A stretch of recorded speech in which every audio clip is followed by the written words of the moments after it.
Welcome to J creations. இன்னைக்கு நம்ம வீடியோல பார்க்க போறோம் அப்படின்னா வந்துட்டு பைபிள்ல இருக்க ஒரு சூப்பர் ஹீரோ பத்தி தான் பார்க்க போறோம். அவரை பத்தி பார்க்கிறதுக்கு முன்னாடி நம்ம சேனல் சப்ஸ்கிரைப் பண்ணாதவங்க சப்ஸ்கிரைப் பண்ணிக்கோங்க. வாங்க வீடியோக்குள்ள போலாம்.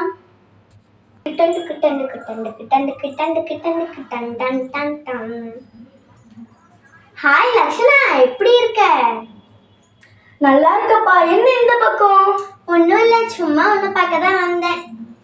நேத்து பைபிள்ல ஒரு கதை படிச்சேன். அது படிச்சோடனே எனக்கு ரொம்ப ஆச்சரியமாயிடுச்சு. என்ன கதை? தாவீத பத்தி படிச்சேன்.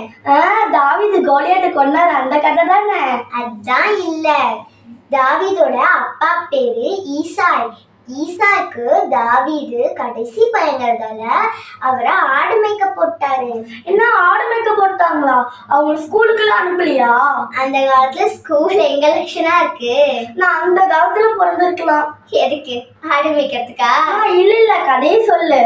தாவீது ஆடு மேய்க்கிறத பத்தி கொஞ்சம் கூட கவலைப்படாம தன்னோட வேலைய பொறுப்பா செஞ்சாரு. ஆனா தாவீது கிட்ட ஒரு நல்ல பழக்கம் இருந்துச்சு.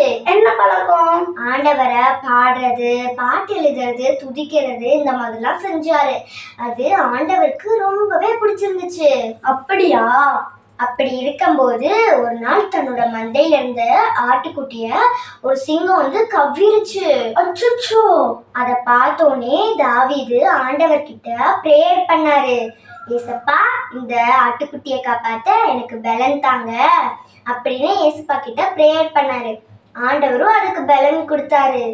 அந்த சிங்கத்தை நோக்கி பாஞ்சு தன்னோட உயிரை பணைய வச்சு அந்த சிங்கத்தோட வாயை கிழிச்சு அந்த ஆட்டுக்குட்டியை காப்பாத்தினாரு. என்ன, ஆட்டுக்குட்டிய தன்னுடைய உயிரை பணைய வச்சு சிங்கத்துக்கிட்ட இருந்து சண்டை போட்டாரா? ஆமா, அந்த கதையில ஒரு மாரல் இருக்கு. என்ன மாரல்? எப்படி தாவீது தன்னோட உயிரை பணைய வச்சு அந்த ஆட்டுக்குட்டியை காப்பாத்தினாரோ அதே மாதிரி ஏசப்பா இந்த உலகத்துல வந்து பிறந்து தன்னோட உயிரை பணைய வச்சு சிலுவையில பலியானாரு. நம்மளோட பாவங்கள், சாபங்கள் எல்லாத்துல இருந்தும் நம்மள மீட்டாரு. அப்ப ஆண்டவருக்கு நம்ம மேல எவ்வளவு அன்பு இல்ல? அப்ப ஆண்டவருக்கு தினமும் நன்றி சொல்லணும். ஆமா, நீங்களும் இதை வச்சு நன்றி சொல்லுங்க. இந்த கதை உங்களுக்கு பிடிச்சிருக்கும்னு நாங்க நம்புறோம். Bye friends.